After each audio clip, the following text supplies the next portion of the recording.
que o senhor aprova e o que o senhor desaprova nesse governo, tendo em vista essas questões? A questão de aprova, a questão tributária. Se eu perguntasse para o senhor hoje, qual é o espaço que o MDB ocupa dentro do governo do Arthur? Mas assim, eu falo, quando ocupar espaço, Marcos, eu tenho... O senhor percebe o tamanho do MDB Não. dentro do governo? Uma última pergunta, o prefeito lhe apoia?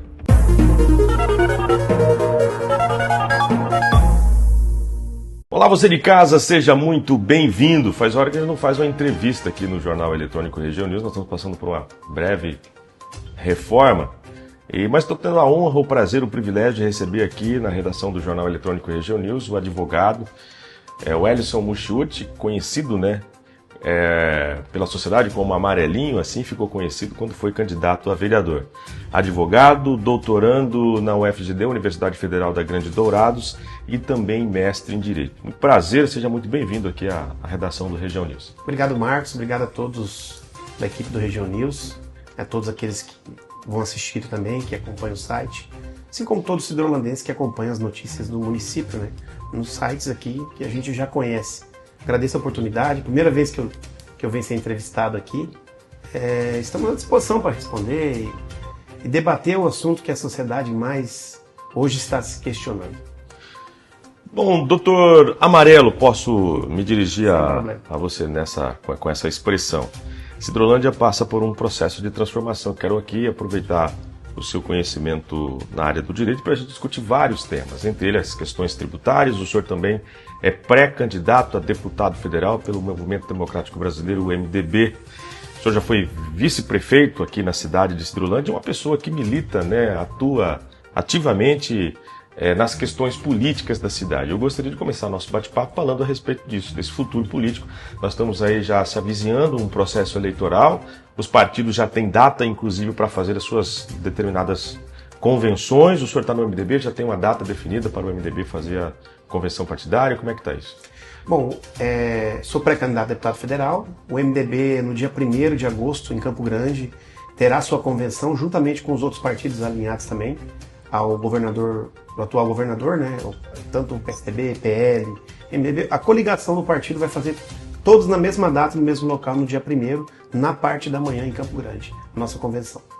Certo. E a chapa está montada para disputar? Chapa estadual, o MDB vai com chapa estadual e federal montada já com os candidatos. Temos alguns deputados, temos o Júnior Mock, que é candidato à reeleição, o Dr. André, que é ex-governador candidato, Dr. Jamal, outros nomes conhecidos do MDB que são candidatos também ao MDB. E a decisão pessoal do senhor de ser candidato nessa eleição, disputar uma vaga na Câmara Federal em Brasília? Bom, Marcos, eu, na verdade, em 2018 eu já tive a oportunidade de ser convidado a disputar a Câmara Federal pelo partido. Eu achava muito prematuro ainda, porque eu estava no 2º ano de mandato, ainda como vice-prefeito. No ano de 2017, no final do ano de 2017, eu tive um convite para ir morar em Brasília e trabalhar no governo do Michel Temer, como secretário executivo da Secretaria Nacional da Juventude, e eu recusei o convite por conta de que eu estava ainda iniciando um processo do qual eu tinha sido eleito como vice-prefeito, e eu queria terminar aquele mandato para daí poder, sim, disputar algum outro cargo. Então, eu me preparei para que no momento posterior eu disputasse as eleições. Optei em não disputar as eleições em 2024 por conta de que eu tinha este projeto de ser candidato a deputado federal. E esse processo de candidatura, obviamente, passa por um projeto maior, que é o partido. A gente sabe da sua relação com o ex-governador André Putinelli, que é candidato a deputado ou pré-candidato até o presente momento a deputado estadual. Como é que está a expectativa com relação ao voto, doutor? Bom, hoje o cenário, as pessoas na verdade não estão muito mais acostumadas com reuniões políticas. A gente percebe isso, que você vai ter uma dificuldade de fazer uma reunião, colocar pessoas numa reunião. A internet é muito forte, eu acho que vai estar mais forte ainda. Temos o problema também das fake news, de todos esses problemas que nós vamos enfrentar também, todos os candidatos e a justiça eleitoral em si. Mas a preparação dentro do partido ali, tanto que eu sou vice-presidente do partido aqui no município e fui presidente da Juventude do Estado pelo MDB. E o Dalto Fiuza, que é o atual presidente. Certo. Foi tudo isso conversado lá atrás e colocado o nome à disposição. Acharam por bem em aprovar meu nome para disputa. desde que as pessoas que estavam englobadas no partido aqui à frente também se dispusessem a ajudar. Então foi tudo uma conversa unificada para que nós pudéssemos ter um representante de candidatura de Sidrolândia a nível federal, para que futuramente, em caso sendo eleito, nós tenhamos um escritório não em Campo Grande, mas sim em Sidrolândia, que esse que é o motivo principal. O senhor acha que uma candidatura genuinamente cidrolandense contribui para o desenvolvimento, o crescimento da cidade? Uma vez eleito, o que o senhor acha que o seu mandato pode contribuir para o crescimento e desenvolvimento socioeconômico de Sidrolândia? O primeiro ponto, Marcos, uma coisa que eu já tenho nas minhas redes sociais combatido isso há muito tempo já, é a questão, não só eu falo Sidrolândia em si, mas o que é que está travando o desenvolvimento hoje de Sidrolândia, Campo Grande, do Estado, do Brasil? A questão tributária. Isso é um ponto.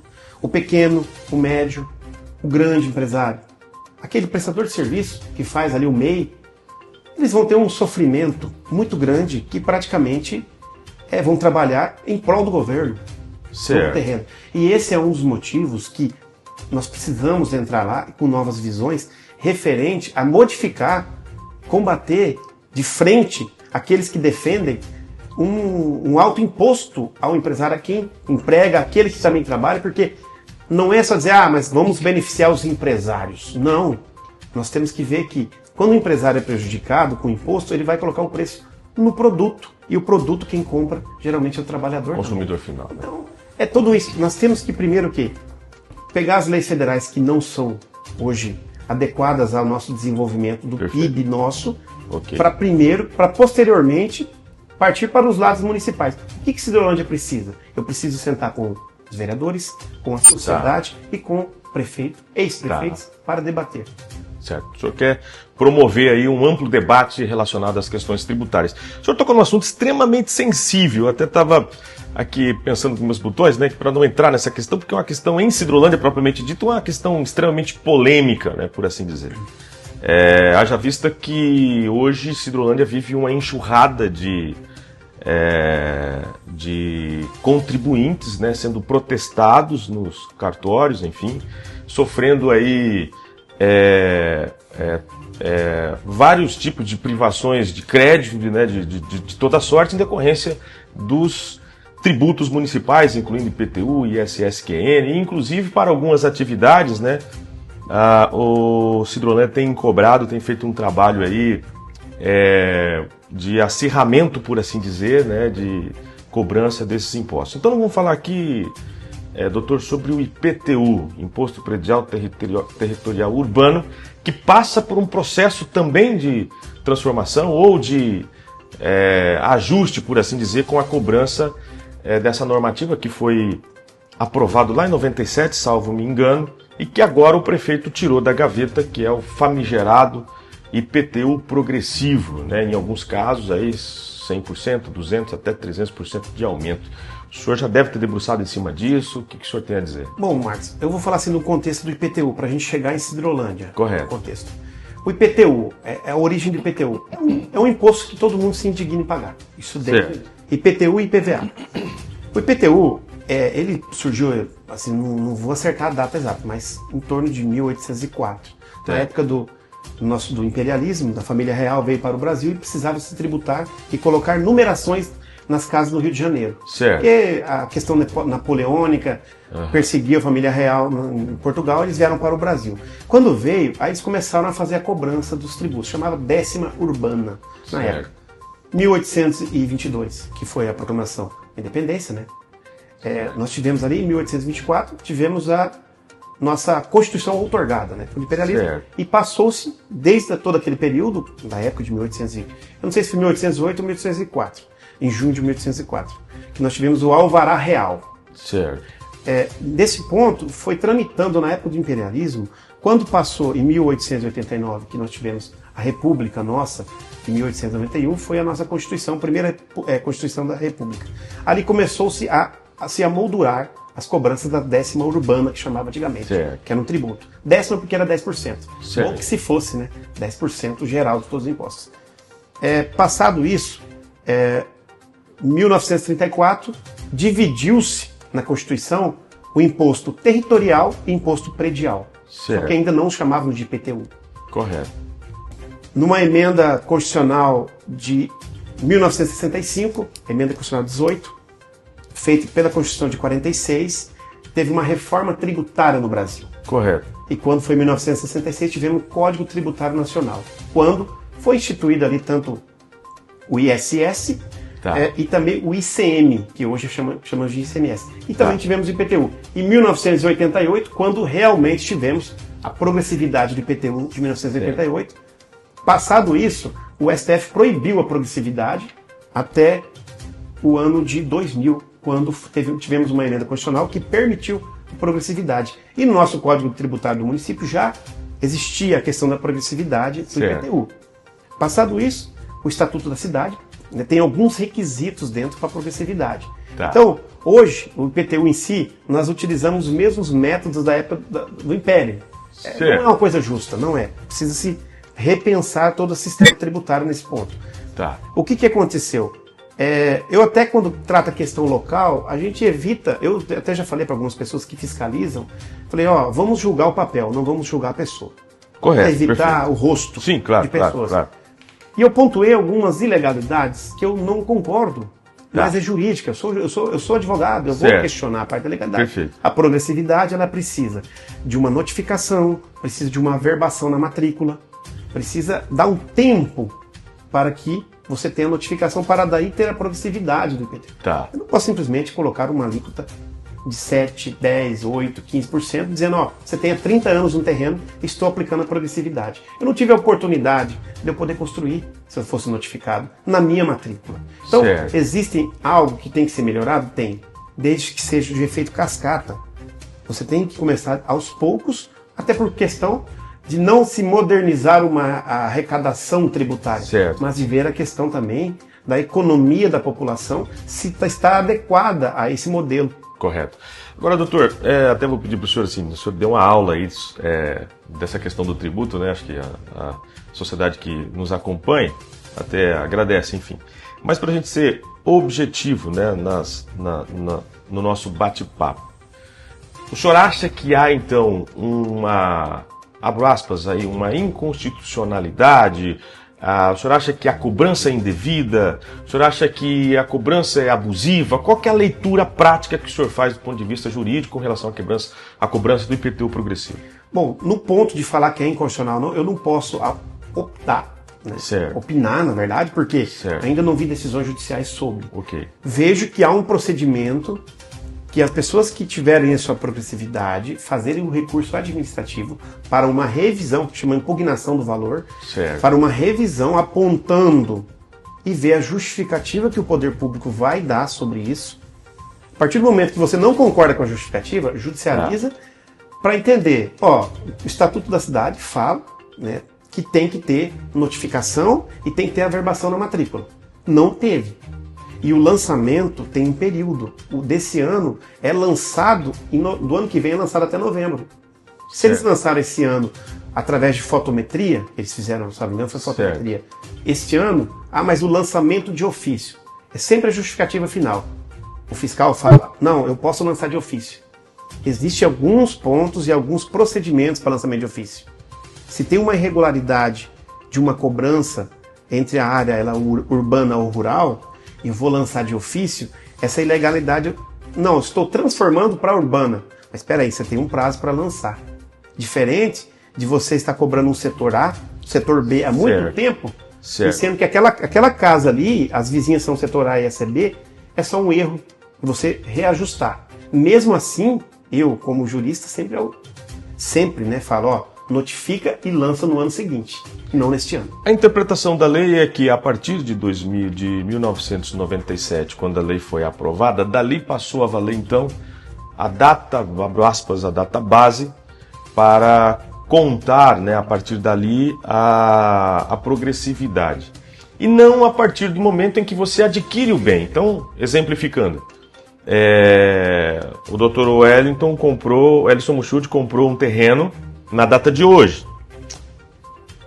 de uma forma muito leiga, né? Passa a contar, eu comprei o terreno a partir de hoje, daqui a partir de hoje então, eu tenho 3 anos, né? Aí tem os percentuais lá, né? A progressividade, etc. E tal. Na interpretação, né, de algumas pessoas que de alguma forma fiscalizam, não.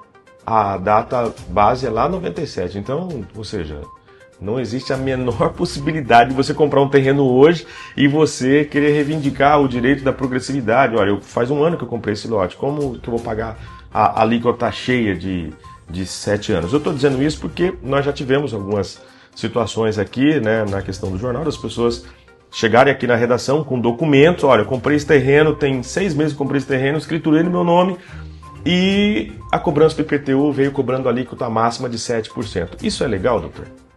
Eu vou dar uma opinião jurídica minha no caso. Na minha opinião, seria legal se quando eu comprasse o terreno tivesse uma averbação de notificação de progressividade. Eu vou comprar, comprador, sabendo, de boa fé, comprando sabendo que eu tenho uma progressividade. Ó, okay. Você está comprando algo que está desde a data tal, tendo a progressividade. Se você construir, para. Se você não construir, vai continuar. Então daqui 5 anos você vai estar em 15%, 14%. Então, se tivesse uma averbação, eu concordo que estaria correto. Ok. Mas você de boa fé, você faz uma negociação e ao nada aparece uma cobrança, particularmente entendo que o procedimento não foi adequado, no meu entendimento. Doutor, agora falar um pouquinho, né, dessa questão de IPTU, saindo um pouquinho mais para o viés político disso. O senhor foi um dos grandes mentores, eu posso usar essa expressão, porque foi o senhor o elo de ligação entre o ex-prefeito Daltro Fiuza, que é uma pessoa que tem aí um certo carisma, né, e tem aí um certo espólio político, enfim. E o senhor, muito jeitoso, acabou fazendo essa junção, né, entre um grupo muito importante politicamente aqui da cidade, que é o pessoal mais ligado ao agronegócio, cujo ambiente sai daí então o prefeito atual, Rodrigo Basso. E o senhor fez essa junção desse grupo do ex-prefeito Daltro Fiuza junto ao atual prefeito Rodrigo Basso. Então eu posso dizer que o senhor também é fruto do meio, por assim dizer, né? O senhor, de alguma forma, todas as ações, né, que a atual administração, as decisões que a atual administração, de alguma forma, tem uma coparticipação do seu grupo político, né, liderado pelo ex-prefeito Daltro Fiuza. O que o senhor aprova e o que o senhor desaprova nesse governo, tendo em vista essas questões tributárias? Eu, particularmente, a questão... Não foi uma pergunta política, não por advogado. Estou falando com o pré-candidato a deputado federal. Não vou falar que eu que juntei o partido, não. Eu faço parte porque sou vice-presidente. Não, o senhor foi um elo importante, né? O senhor foi a pessoa que colocou a turma na mesa, por assim dizer, né? Nós conversamos, fomos ajustando, conversando. Foi colocado isso com os correligionários, alguns não ficaram, outros tentaram dar o tombo na gente, né? Tentando tomar o partido, não conseguiram, né? É do jogo. Né? Faz parte. Então foi colocado isso como um acordo com todos, né? Inclusive a sociedade cidro-holandense aceitou isso, até por conta da votação. E a política, sim, a cada 4 anos sentamos e vamos discutir renova. Como que nós vamos fazer para 2028 à frente. Okay. Isso vai ter o momento certo. Né? A questão de aprova, a questão tributária e questão aprova-desaprova, eu particularmente falo sempre o seguinte, temos que aumentar o imposto. Nós temos que aumentar o imposto da mesma velocidade que nós aumentamos o aumento do salário do servidor, o aumento das percepções da nossa economia, porque Cidrolândia, a região News fez várias matérias do censo do IBGE, da condição financeira das pessoas aqui. Nós somos uma cidade rica, mas 80% recebe até um valor X que... Nós temos uma riqueza muito concentrada, essa seria... Então, você tem que ter essa avaliação social também. Você tem que ter avaliação. Quando a gente falamos, o IPTU tem que valer o quê? A progressividade, o que eles discutem? Função social. Então, se é função social do IPTU, nós temos as funções sociais da população. Temos que aumentar o IPTU, está defasado. Sabemos que está defasado. Sabemos que o terreno aqui não vale 50 mil, vale 100. Eu, particularmente, não concordo de você fazer um aumento de uma hora para outra. Sim. Por que salários escalonam para aumentar e imposto aumenta de uma vez só? Então, tem que ter um efeito cascata. Esse ano vai aumentar 10, o ano 5. Para ir trabalhando aos poucos. Eu não posso simplesmente amanhecer, dormir com um imposto de R$1.000 e acordar com um imposto de 8. E o que falta para o governo para ter essa visão?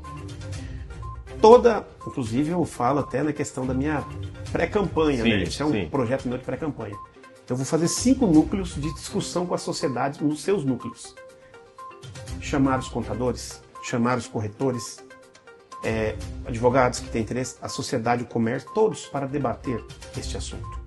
Isso tem que ser debatido com a sociedade, escutar o que a população está pedindo, escutar, verificar esse tipo de situação. O senhor acha que faltou diálogo, então, para a gente ser objetivo? Com a sociedade. Esse é o que falta. A sociedade tem que ter a sua opinião dentro da administração pública. Que hoje não tem, na sua avaliação. Não é que não falta tem. Falta isso? Qual que é a sua? Às vezes falta alguém para ligar isso, falta uma proximidade. Porque o prefeito ele nunca foi agente público. Então, a equipe para ajudar a se aproximar. Falta essa proximidade com a população. Essa é a minha visão como morador e como político de Cidrolândia. E eu vou fazer uma pergunta já nessa mesma esteira, né? O ex-prefeito Daltro Fiuza, com toda a sua experiência, com todo o seu carisma, com todo o seu jeito de tratar, é uma pessoa que já foi prefeito lá nos anos 70, enfim, não conseguiu dar uma pitada da sua experiência para que medidas como essa...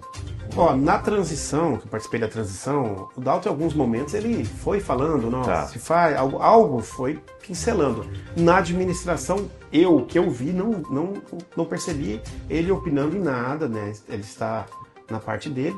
Aí, se ele conversou, já opinou alguma coisa, eu já não posso falar abertamente. Junto comigo, nós tivemos já algumas oportunidades de dar ideias. Com certeza, dar ideias em alguns momentos, né? Não agora, mas em outros momentos. No início a gente deu algumas ideias e ponto. Mas de lá para cá nós não demos ideias. Eu faço essa pergunta, Dr. Wellison, em decorrência de que não é só do IPTU. Tudo bem que a gente está debatendo essa questão tributária e tal, assim, o senhor é um especialista no assunto, mas tem outros fatores que a gente percebe, o senso comum, né, acaba desgastando o atual governo. E eu vou dar um exemplo. A questão do salário do servidor público, né, que saiu lá da última sexta-feira do mês, veio para o 5º dia útil e as pessoas têm compromisso, né, enfim. Aí você tem o professor que está descontente, que também está aí reivindicando a pauta para poder tentar falar com o prefeito e ajustar as questões. Você tem o contribuinte descontente com essa alta nos impostos, né, do IPTU, as taxas da prefeitura quase que triplicaram os valores, taxa de construção, o ISS-QN também é outro fator extremamente relevante. Os profissionais estão recebendo cartinhas da prefeitura de cobrança de impostos antecipado, alguma coisa nesse sentido. E aí você não tem uma percepção de governo que, de alguma forma, transforma isso em algum benefício, né? Sem contar a reforma que a Prefeitura de Cidrolândia fez, criando as superintendências, inchando a máquina, elevando o valor da folha, né? E a Prefeitura está aí, não sou eu que estou dizendo, é só entrar no portal da transparência, você tem lá quase 40 milhões de dívidas, né, com fornecedores, fornecedores recebendo com 2, 3 meses de atraso, né? Então, quando a gente olha para esse grupo que de alguma forma administra a cidade, que teoricamente tem condição política, intelectual, né, de fazer uma gestão espetacular, até pela forma com que se elegeu. Você tem 2 ex-prefeitos dentro desse grupo, né? O ex-prefeito Nelvio Fellini, que hoje está comandando a Secretaria de Obras. Você tem um ex-prefeito Daltro Fiuza, que tem uma experiência extraordinária na gestão pública, e a gente está vendo a cidade de Cidrolândia passar por tudo isso. É por isso que eu faço essa pergunta, né? Uma avaliação num contexto geral, tendo todos esses temas. Eu, particularmente, se eu fosse prefeito na condição, eu iria pegar experiências com ex-prefeitos, né? Eu iria chamar o Daltro, vem aqui, vamos ficar aqui comigo no governo, Lógico, eu iria fazer isso, não tinha dúvida, porque a gente não sabe tudo e nunca vai saber. Correto. E essa proximidade de você ter com pessoas que já passaram por crises, eu cito o Daltro porque eu tenho proximidade com ele, mas ele pegou quando dividiu o Estado, depois assumiu quando teve a Constituição em 88 e pegou quando estava começando a modernizar as coisas ali, que foi 2004, que ele ganhou a eleição. Então, ele pegou períodos que ninguém vai pegar mais. Então, ele sabe experiências de crises que ele pode colaborar e muito, né, com calma e tranquilidade. Acontece, assim, que a administração hoje você tem que fazer uma gestão de risco. você tem que fazer uma análise tanto dos últimos 5 anos quanto das previsões. Você tem que fazer uma previsão. Eu participei da reforma administrativa. Certo. Em boa parte dela, da parte central, dos GARI, ali da SG, do núcleo central, eu participei, porque nós conseguimos ajustar essa...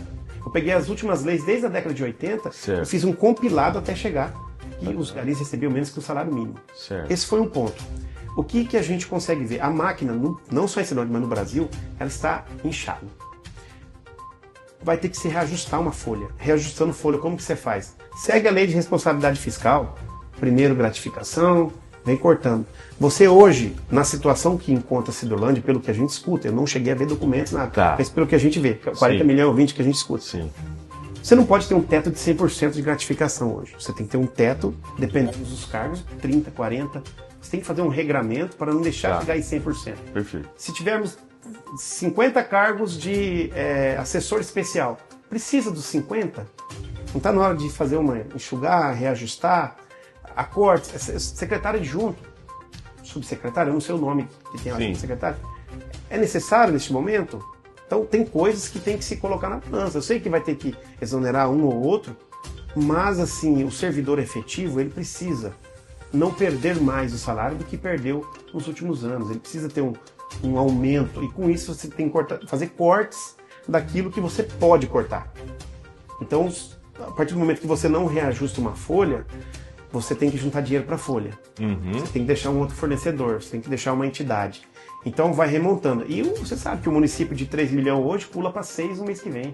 Sim. E de 6 já pula para 12. E isso vai ter no 13º. Então, vai precisar fazer o quê? Fazer um reajuste fiscal extremamente grave. Eu acho que um dos maiores que o município vai ter hoje. Um arroxo, que a gente chama. Porque agora, mês de agosto, setembro, outubro, é quando a gente sabe que naturalmente já cai as arrecadações. E tem a questão política também. Perfeito. O ITR em outubro, creio que não vai saudar o que está se esperando. É algo grave e algo que tem que se sentar com pessoas que já passaram, com assessorias, para que isso componha. Porque virar um ano estourado com uma folha, é um negócio muito prejudicial. Desequilíbrio econômico aí, né? E a gente poderia até continuar falando aqui a respeito dessas questões que desgastam o governo, né, com relação, por exemplo, às questões das instituições, que estão aí todas também em atraso, enfim, tem uma série de outros fatores aí. Pré-candidato Elcio Muschiuti, a outra pergunta que eu gostaria de fazer para o senhor, em reiteradas vezes, o senhor disse da sua aproximação, da sua relação com esse prefeito Daltro Fius, e eu trago bastante o prefeito Daltro Fius para esse bate-papo, porque algumas pessoas nos bastidores dizem assim, o Daltro ainda é um galã na próxima eleição, hein? O Daltro ainda é bonito na próxima eleição, fazendo uma leitura, né, do potencial político do ex-prefeito. O senhor acha que hoje há uma ruptura entre o ex-prefeito Daltro Fius e o atual governo? Ou o ex-prefeito continua próximo do prefeito Rodrigo Basso? Ruptura não, igual assim comigo, eu torço muito para que o Rodrigo dê certo. Uma ruptura política, eu digo. Não, ruptura política não há. Pessoal. Ruptura política não. Há opiniões, assim, cada um tem uma forma de gestão. Sim. Se eu sou prefeito, eu entendo que o Enelvo não vai colaborar comigo, tudo bem, é uma opinião minha. Eu entendo que o Dalton não vai colaborar, opinião minha. Eu entendo que o Marcelo não vai, o seu Ari, é uma opinião minha. É a questão de você trazer o Dalton para dentro, eu acho que seria uma forma inteligente. Não estou conclamando nem pedindo. Sim. Até porque nem sei se ele aceitaria. Sim, perfeito. Nem sei se ele aceitaria. Mas assim, o senhor não acha que a política é a arte de ocupar espaço? O senhor é pré-candidato a deputado federal. Quando você faz uma coligação para eleger um prefeito, um governador, enfim, a política é a arte.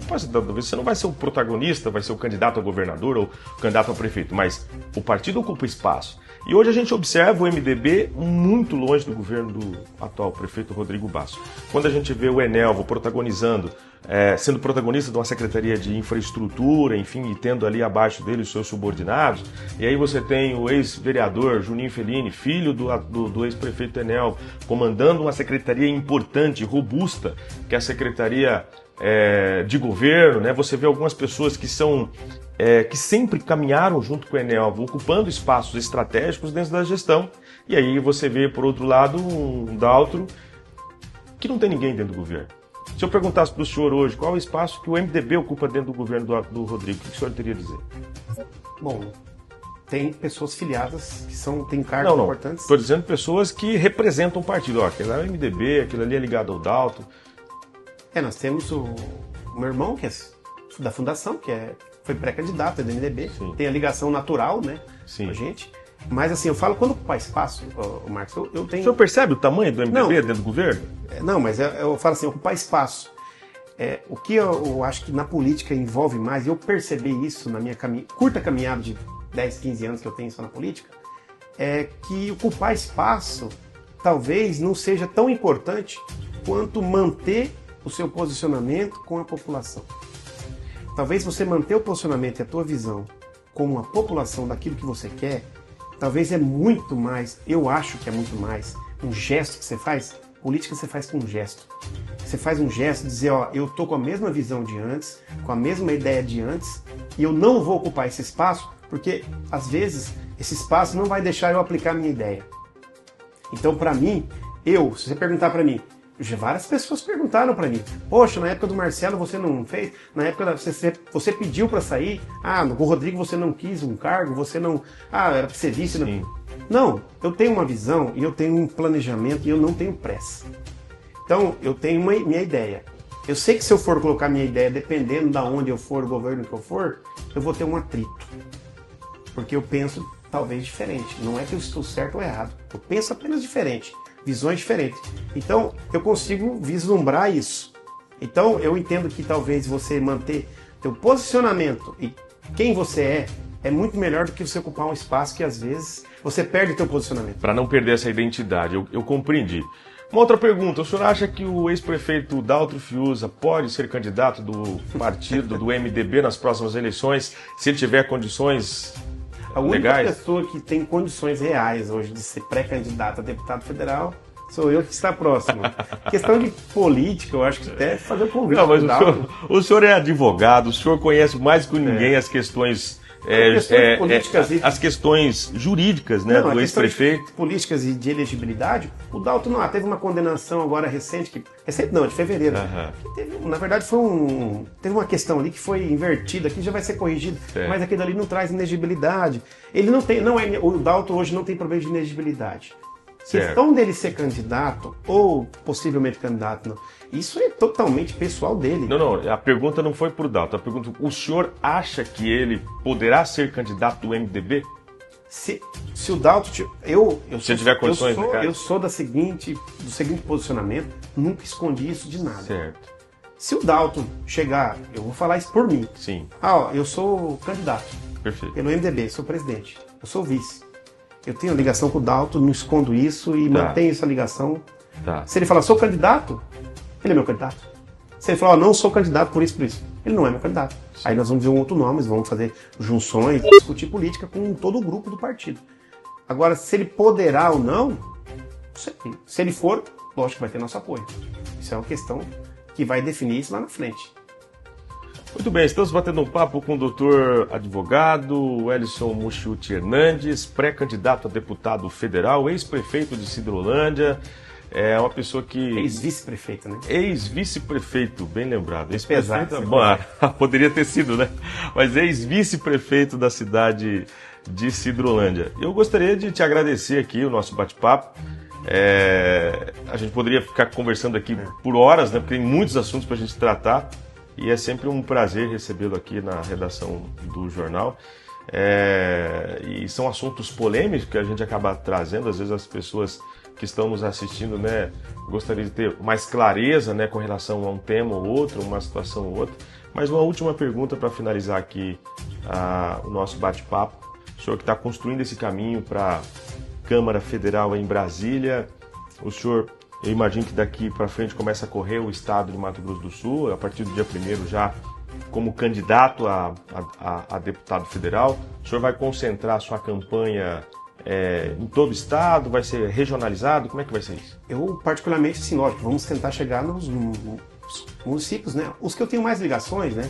Dourados, que eu estudo lá, Dois Irmãos do Buriti, Campo Grande, São Gabriel, Corumbá, tem alguns municípios, Maracaju, Nova Alvorada, alguns municípios que eu tenho uma ligação mais forte, eu vou estar presente. Outros eu vou tentar chegar. Mas lógico, sempre olhando e vendo os problemas. eu vou pegar os municípios, vou ver o maior gargalo dos municípios que tem ali, que eu vejo que a população reclama, eu já tenho um levantamento mais ou menos. Sim. E lógico, nós vamos propor, dentro de uma campanha justa, buscar soluções para aquilo que está sendo discutido.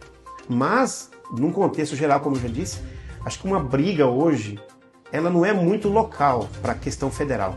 É uma briga mais federal de questões, porque o prefeito fala, não vou fazer porque a lei não deixa eu fazer. Mas qual lei? A federal. Então, nós temos que brigar lá em cima. Porque daí quando a gente cobrar um prefeito, um vereador, eles não têm desculpa. Ponto. Então vai ser a ideia de fazer o quê? Um trabalho bem na internet, com grupos de educação, saúde, que vão discutir a sociedade em si, para trazer o problema, junto com a gente estudar o problema, e também tentar mudar aquelas leis que hoje travam o nosso país. Uma última pergunta, o prefeito lhe apoia? Não sei, não conversei com ele sobre isso. Tratou ainda. E outra, ele é do PL, ele deve ter os compromissos. Geralmente os prefeitos têm os seus Tá tudo compromissos. coligado, EPL, MDB, tá Sim, tudo no mesmo. mas ele deve ter os compromissos do partido dele, tranquilo, né? O Dalton, hoje, assim, eu sempre falo que eu até brinco, né? Eu falei, Dalton, você é meu coordenador. Eu tenho com ele, mas assim, eu não tenho coordenadores, eu tenho apoiadores. Eu acho que isso é o mais importante. E são bons apoiadores, e são amigos. Eu fico muito feliz, às vezes, que o próprio colega meu de escola, que estudou comigo desde... Eles encampam na campanha muito forte comigo, a maioria deles, Sim. 80%, 90% sempre encamparam comigo. Então, creio que isso é o mais importante de uma campanha hoje. Muito obrigado, foi um prazer recebê-lo aqui, desejo para o senhor sucesso, principalmente nessa nova caminhada. A gente sabe que é desafiador, né, ser candidato a deputado federal para um espaço tão importante na Câmara Federal em Brasília, e deixo os microfones à sua disposição. Obrigado, Marcos, obrigado a todos os que vão assistir o nosso vídeo aí, e que não ficou esclarecido aí, nós estamos à disposição, aí manda no WhatsApp do Marcos, ou manda no privado aí, no privado alguma dúvida, e sempre torcendo por Sidrolândia, sempre torcendo por que Sidrolândia seja cada dia melhor, e que todos os governos, de todos os âmbitos, diminuam essa cobrança de imposto aí que está matando a gente.